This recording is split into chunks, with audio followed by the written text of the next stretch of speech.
So what are some things that I do differently since moving to Italy? In today's video, I'm sharing 6 of them, and you'll never guess what, a lot of them have got something to do with food. Let's get into it, shall we? So the first thing that I do differently since moving to Italy is that before I start eating, if I'm in company with other people, I always say buon appetito, which basically means like good appetite, good food, this kind of connotation. And it's definitely something that is a tradition here in Italy, and a lot of people that I spend time with, whether friends or family members here or even work colleagues, will say this before they eat. And yeah, it's a really nice tradition. It simply doesn't exist in the UK unless you are religious and you say prayers to give thanks before you eat.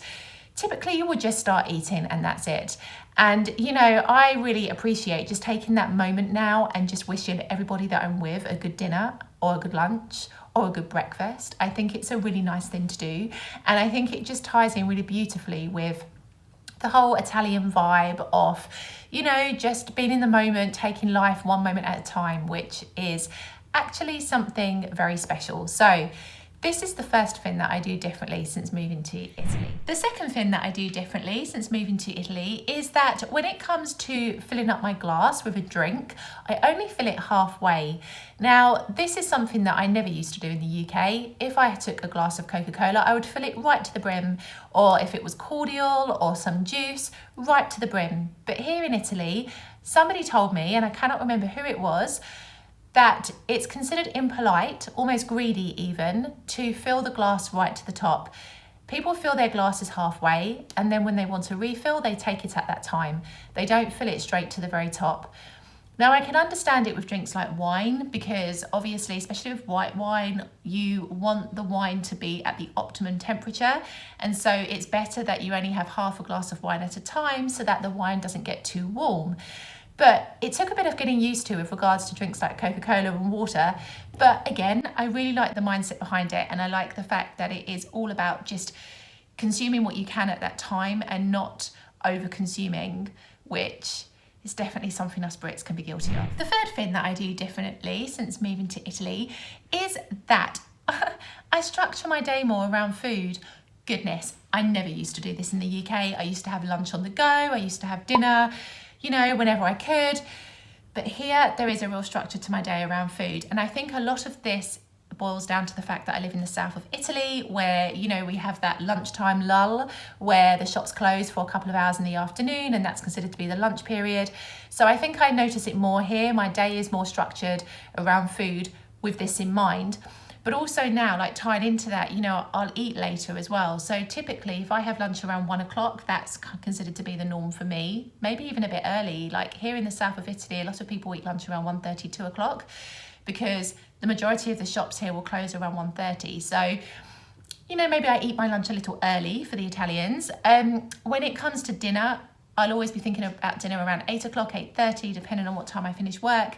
So of course, a lot later than the time I used to eat in the UK. In fact, one of my friends messaged me the other day and she was like, oh, we're just getting ready for dinner. And it was like 6 o'clock or something like this. And I was like, oh my goodness, I cannot believe I used to eat at that time in the UK. So yes, there's a lot of my life that is structured around food now. And even when it comes to, I don't know, going out for the day, I'll be thinking more about like, what am I going to have for lunch and what am I going to have for dinner?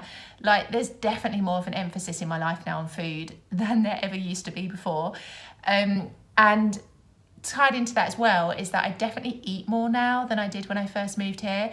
I remember when I first moved here, the first 2 words I learned, sono sazia, which basically means I'm full, because really I couldn't get over how many courses formed like an average meal. I couldn't understand the portion size. I was literally like, but now I'm ready for that second plate. Now I'm like, bring it on. I love the antipasti and the primo and the seconde and the dessert and the digestive. I love it all. Like literally, I've definitely at 4 years in, got more of an appetite now. So yeah, that's something that I do differently. The thing that I do differently since moving to Italy is that on a Sunday, I will say buona domenica to people I meet, to people I'm spending time with, to people in shops. And it basically translates to mean Good Sunday. And it's a tradition for people to say this pretty much actually from like a Saturday afternoon onwards if you are not going to see the other person on the Sunday. And Sunday here in Italy is traditionally a day of rest. Although there are a lot of businesses that still trade on a Sunday, there's definitely a more relaxed vibe, particularly here in the south compared to in the week and on a Saturday. So it's a really nice tradition. All you will hear on a Sunday are people greeting each other saying, Buona Domenica, Buona Domenica, Buona Domenica. And even before you eat, after you've said your Buon Appetito, you will follow it up with Buona Domenica. And I think it's really nice. We don't do this in the UK. We don't wish each other a good Sunday in the UK. Sunday in the UK pretty much feels like any other day, to be honest. Everything is open, even if it is like slightly shorter opening hours, it is still open. So it doesn't really have that same significance in the UK, to be honest, but here it's lovely and it's just something different that I do here. And the fifth thing that I do differently since moving to Italy is that I greet shopkeepers and staff in shops more than I ever did before. So here in the south of Italy, I don't know how it is in the north of Italy, perhaps you can tell me if you live in the north, comment below, let me know. It's customary for people to go into a shop and greet the person that works in there, the cashier. Now don't get me wrong, in the UK we would do this if it was a smaller shop particularly because, you know, you kind of have that intimate environment. But when it's a medium-sized shop, it's not normal to like go into Tesco's and be like, buongiorno to the cashiers. It just doesn't happen. But here in Italy, like take Acqua and Sapone, for example, it's like a shop where you can buy beauty products, toiletries, things like this. They're generally like average medium-sized shops, and you'll go in and you'll be like buongiorno to like the people that work there. This just didn't happen in the UK. Like honestly, you might like say goodbye to the cashier when you pay for something, but you wouldn't walk into a shop and immediately be like buongiorno, buonasera. It just doesn't happen. Like really, really different. So I definitely do that differently now, and I like it. I think it's really polite. I think it's really nice. And yes, it's definitely a kind way to live. And the sixth thing that I do differently now is that I push the boundaries a bit with the timing of things. So I used to be that girl that would arrive at 10 minutes early for whatever I was doing. I was like really punctual, like very British. If you're 1 minute late, you're late. Now I'm like, oh, I've got 5 minutes. Oh, piano, I've got plenty of time. I have definitely become Italian, definitely. I used to be such a stickler for time, like so precise. And don't get me wrong, generally speaking, I am always punctual, but I've definitely relaxed a lot since living here. And definitely what used to make me feel like I had to be somewhere 20 minutes before, now I'll probably arrive just a few minutes before. This is the difference. So I think I've learned to be more present, which is actually a really beautiful thing. And I've learned that you don't always have to be running around and on the go to, you know, enjoy life really. So thank you for watching.